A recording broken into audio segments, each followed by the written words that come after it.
Hey, good afternoon. We're here with Daniel from Wilson Retail. How you doing, Daniel? Yeah, very good, thanks. Very good. Good stuff.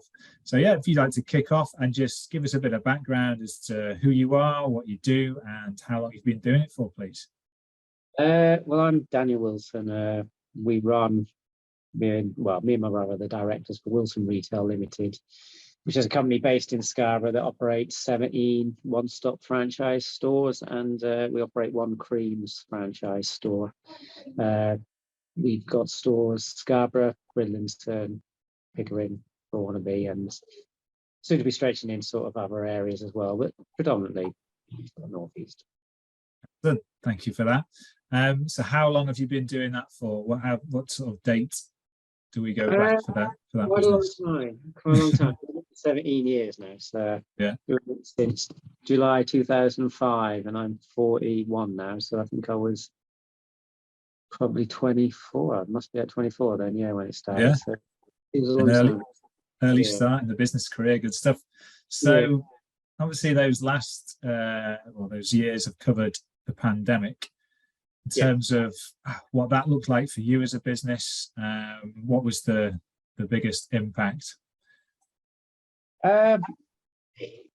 Different for different shops, because we've got quite a few sites. We've had a couple since COVID, but most of them we had then. And some stores traded really well. Some, we were fortunate probably being in grocery that actually it was essential and it stayed open all the time. There was one stage where everything was closed and you thought possibly, is it just going to be supermarkets or things like that are left open? But convenience stores did always stay open. Some of the ones we got seasonal sites, they really struggled. Trade dropped a lot.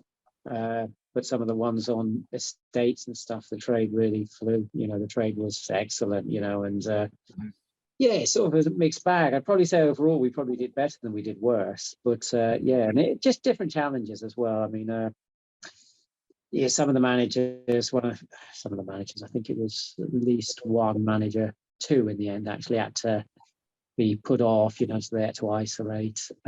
So me and my brother run the store each then pretty much. So, and with some of the office staff working from home. Just different. It was a different way of running. In some ways it was a little easier at times because we couldn't really do any sort of improvements to shops. So, there wasn't really anything you could plan. So it was a case of just running what you had. And I was managing one of the stores. So even though it was probably harder and longer, it was almost simpler times. You just basically got on with the day-to-day running, doing what you could and stuff like that, rather than making plans for what you're going to do. Trying to get people out to meet you. You didn't have to worry about reps coming and turning up or anything like that. No one wanted to come and see you back then. So so it was a bit different. But it was challenging, and I think we did well out of it. I mean, we tried to put measures in place to protect customers. We tried to do things with the staff. Sure. That was challenging because rules changed all the time, and it was almost weekly, wasn't it, where things were changing and you didn't know what to do from one day to the next. No, that was it. You could be doing certain things. I remember we sort of panically I got a builder friend of mine to get all some markers for the floors because we got wind that they're going to be rules, and if you didn't have these the next day you could be closed, and just stuff like that, really. Just all sorts of bits really that were sort of different and sort of challenges. It did sort of start settling down at sort of one stage and things, and it was interesting. I was grateful to be working, to be honest. I was running one of our quieter sites, one of the ones on the seafront, because the manager there had to isolate, and that kind of suited. That was a newish store. I could take over it, move my office basically down there, and sort of running that and doing the work from there. But that was a strange one because we were opening that at the end of March. So we had it all planned in, and obviously we're expecting this being quite a good seasonal site. And when we were getting to open, COVID just started happening. So it was almost like everyone was closing, and we were getting stuck in, and we were opening, and thinking, and to be honest, I'm thinking, people are going to think that we're taking advantage, that we're, that we shouldn't be opening and other stuff, and that kind of worried me a bit. But no, people didn't. I think people appreciated having an option to go. we did run shorter hours and bits like that as well during COVID and other stuff. So yeah, and staffing was a big challenge. You know, we did have points where we didn't have enough staff in some of the stores, so we'd have to make decisions about juggling some shops, and Sure. you know, we shut some shops early and things like that, and move staff. But yeah, it was a Is there interesting time. Definitely. is there anything that you through that period you've stuck with and found out, okay, that was something that we can take forward and remain doing as a result of the pandemic? Some of the remote working we do, a couple of staff do a bit of that. Even I do, to be honest. I was working running our store at Soundside, but also fortunately quite a few bedrooms at ours, so we sort of turned one into sort of a office. I was using the gym a bit as well, and put an office in there so that I had stuff, not even so much necessarily to work, but just places to keep stuff, you know. So, and I kind of use it a bit now. It's quite nice sometimes. Only slight drawback is when you've got stuff in two places, it tends to be in the place you're not. But it is nice to sometimes have the choice, and you know, and to have a bit of space. Sometimes, you know, you just want to do an hour's work and you can be at home and you're not in the way. So I think some bits like that. Directly in the shops, we still have some of the dispensers we used and some of the things like that, but probably not so much on the sort of distancing aspects. I'm trying to think of any of the practices we brought in. Hard to say. Probably not so much on convenience side. No, probably. I mean, it just has kind of made you more flexible. I mean, it still has a little bit of an impact now. I mean, last month we still had quite a few staff going off with COVID and stuff. It just doesn't have the sort of scare factor it quite used to. That was sometimes the issue we had in shops, was staff were, say someone had COVID, or even if someone's partner had COVID, we'd have staff who thinking they should go off or panicking that they could catch it, and you're pointing out to them that actually that they can't really, because someone's only isolated because their partner's got it, they haven't even got it, you know, and that can be the challenge. Sure. The panic around it. Some staff we had to force to go off because they were, you know, they were at risk. They didn't want to. They wanted to work. And you're like saying, we got to make a decision and say we can't let them, because if something happens to them, you know, your responsibility. But then you do get some other staff who first chance wanted to be off. So you've got that. Different characters, different responses. Mixed bag of people. This is life. Cool. So thank you for sharing that. In terms of where you are now and what the future looks like for you, the main challenges, if you're able to on that. Future for us, I think probably we've got plans in motion for about another 3 stores sort of over the next year. We're already sort of planned. After that, I would imagine we'll keep probably adding more stores where we find sites. You know, we haven't got a set ambition of saying we want to get to 30, 40, 50 sites, but we do enjoy opening more stores. I think we've got a good structure in place. We gain from being in one stop. The operation suits us being a sort of franchise model. It means you can run multiple sites. You know, set the same structure, set the same thing. And so I think we will carry on growing. We've, you know, hopefully have the finances, and I think we have the business strength there. But it does just depend on finding sites. And I think the climate that we're in now could lend itself to helping us find more sites, or it could work against us. You know, it just depends really. I think there probably will be more coming on the market, but it's probably like most businesses, picking the right opportunities. But in convenience particularly, it's that, you know, the right locations really do or die your business. You know, at the end of the day, you put the best shop in the world in the wrong place and it still won't do that well. You can put a crap shop in a good place and it will still do okay. So it's making sure you're not overstretching, trying to just, you know, we don't want to put ourselves in a position where we say, we're going to do 5 every year and find ourselves opening poor ones. We prefer to do one good one. So, but the amount of places, and because we're moving more sort of northwards, and we tend to try and put them in sort of batches of areas. So because we're moving more north, there is a lot of sort of scope and areas we can probably more look at. So I'd say the likelihood is the next few years, I think we'll have a bit more structure in, probably more people in the head office, more people assisting and doing stuff. I'll probably have to take a slight less hands-on role and sort of guide through. And that's probably one of the hard things, is the because when you're growing, is consistently sort of changing and You know, Yeah. I can think back and I've done it 17 years, but I did a very different job 17 years ago than I do now. Even though it's Yes. running the same business, it was nothing like the job I'm doing now. So I've Yeah, kind of, and constantly I'm changing, learning. I'm trained for it. It's just learning kind of on the job. You just pick stuff. So yeah, that's the plans. Best way to do it. So yeah, cool. It Thank you. probably is, So yeah. kind of keeping with that theme, what would you say is the biggest learning over those number 17 years that you're doing it for? That if there's one that stands out as a business owner?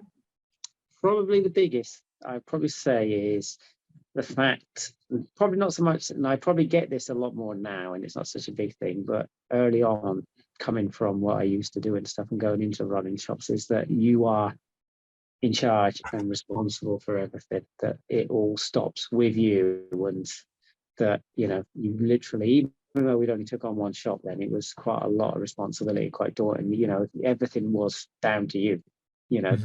And you do get help in business, and you do get people, you know, you get people to do work and do other stuff, but you really have, I wouldn't say you have to be checking on people's work, but you have to be knowing everything that goes on. You cannot just rely that somebody will do something great for you, you know. Even the best will in the world explaining it and stuff like that, and, you know, even just say shop fit out, you know, you do need to keep your hand in checking stuff. You know, shops, you know, there's a lot of stuff that can be going on, you know, and that, yeah, you can't just really switch off and say that's not me. Sure. You know, everything is yours. As you get a bit bigger and grow, you've got people underneath you can get doing roles and stuff and things, but, you know, at the end of the day, you know, if the shop's closed, you know, some staff hasn't turned in, it's us that are losing money. It's yourself that's got to, you know, you've got managers in place and you sort of go through it with them, but you've got to, yeah, you got to do it. And there's a lot of responsibility that comes with that, and I think it takes takes a while to maybe get your head around that and sort of get comfortable with dealing with it. Like I say, you don't always necessarily end up working a lot of hours. You can, if you do it cleverly, you can probably work less hours, but you're always almost on call, I'd say. No one, when you're a business owner, people don't, they expect you to answer on holiday if it's important. They don't hang up on you when they're a foreign. Never switch off. No, they wouldn't expect you. They wouldn't talk to you probably. But they expect you. Sometimes they need to, because you're the person who's got to do stuff. Last time I was in France, a few weeks back, we were buying one of the shops and stuff, and you just can't get away from it. You know, my wife would like me to, but, you know, it's going through the legal solicitors. I have to. There's no one else that can really talk to. And like I say, the agency, me, they're like, you on holiday, and I'm like, yeah. Well, I just need you to do this. Is there a chance you can do it? You think, right, I'll do it. Thinking it's the other way around. I wouldn't be getting all the you in France and you doing it for me. But you know, that's what you take on a bit there. But most of the time I love it, so I can't really complain. So I'm sure a lot of business owners can empathise with what you're saying there. So if we were to go back to when you were 18, meet Daniel at 18, and you could offer Daniel a piece of advice for the rest of his life, what would it be? For me, I definitely think it'd be to study more. I mean, I left school and I didn't go to college. I decided to do a sort of an accountancy qualification. So I did my AAT in accountancy, which was good, and did accountancy for a few years, and that was good ground, and that learned me quite a lot. But I probably regret maybe not going to university. I think I probably should have done. But if not going to university, just study more. I've done a part of a business studies degree since through the Open University, and I've done more of it. I just haven't got the time, and I really enjoyed that. Really, really liked it. You know, it just, I'd quite happily do it and finish it, and I'd have enjoyed it at that age. I just didn't always enjoy some of the learning, and I think it took me a few years to realize that if I enjoy something, I will put my mind to it, and I will do it perfect, and I'll do it as hard as possible. If I don't enjoy it, I'm probably one of the worst people. I can't fake enthusiasm for stuff. So I think, you know, I didn't realize that probably, you know, maybe if I'd have gone to uni, if I'd have picked the right subject, I'd probably loved it. If I'd have picked the wrong subject, I'd probably hated it. But Yeah, I know. I wish I'd maybe known that when I was a bit younger, because I could have done. I had the time then. I could have done this business degree. It'd have probably taught me more, and I'd have probably some of the learnings I've learned later on, I'd have probably knew earlier, and yeah, just threw myself into that a bit more. Like as I've got older, I read more, learned more, and picked more up. But you know, unfortunately, I can't Hindsight. go back. But there's a good bit of learning in there that you mentioned about liking what you do, because I think that's transferable to majority of people. If you like what you do, then it becomes a hell of a lot easier to become good at it and keep doing it, and have the motivation to persevere. If you don't like what you're doing, life can be a struggle.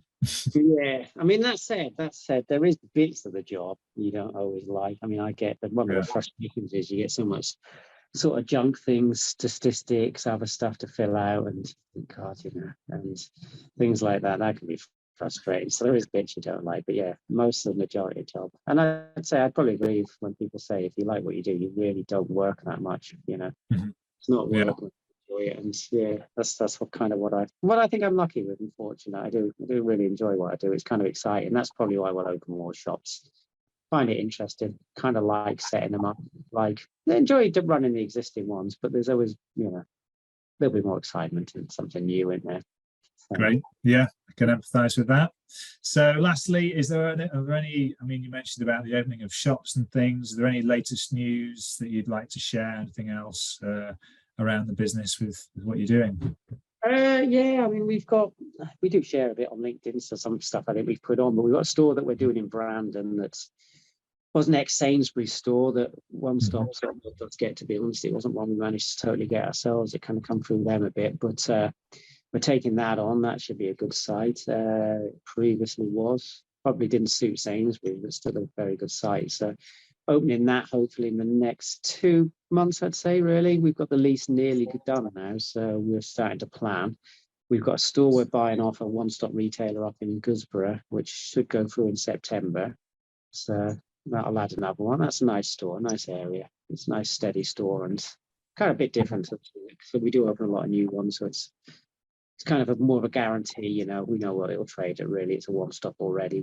We feel we can add a bit to it, but probably carry on similar. And we've got a new build that we're doing in a bit further down, actually, from Bridlington, that should take place hopefully next year. So that'll be quite exciting because we haven't actually been involved in a building totally from scratch. We've converted some. We've gone into a building that was built for us, but not been involved directly. So that's quite interesting. So and hopefully that will do well as well. And they're free, I think, at the minute, and occasionally looking at other sites. But yeah, they're the 3 bits we've got planned in, and a refit on one of our existing stores. Our second store we opened back in 2007. That's having a big extension to it. The landlord's doing it, to be honest. He's doing the building side of it, but obviously we're paying additional for it. But that's good. That store's our oldest looking one. It's not our most flattering store, and it really needs doing, but we wanted to do it and coincide with this extension. So that should get done this winter as well. And that's exciting. That could really take a store that does look a bit tired and dated into looking really sort of new, modern, large, and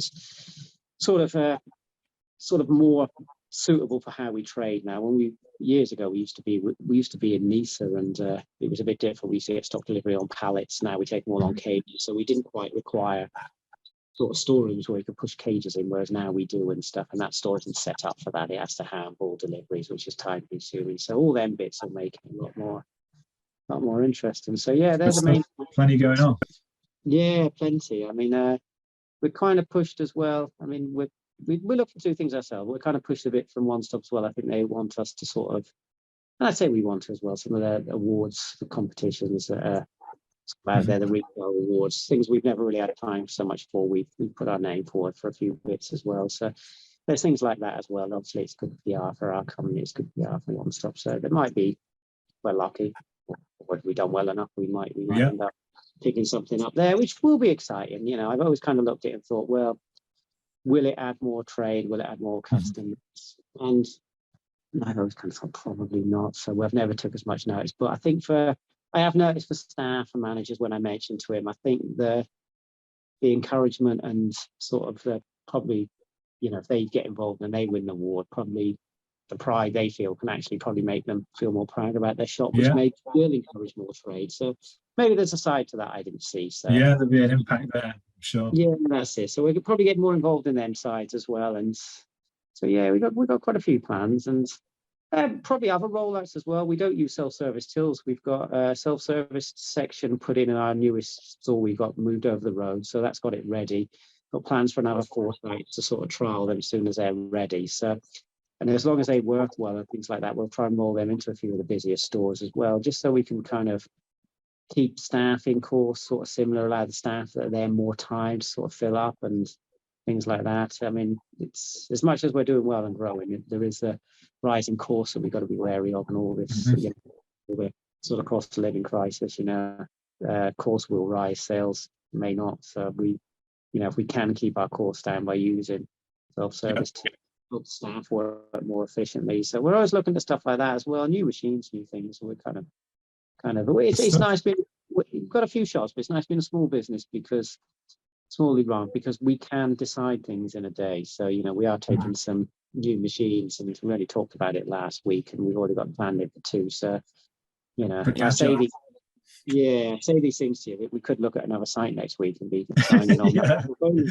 Only me and my brother, really. We get a bit of advice and guidance, but if we want to, so, you know, we can sort of move things around fast, which I think gives us an advantage when you're compared to, say, bigger businesses that maybe have to go through committees and stuff. Sure.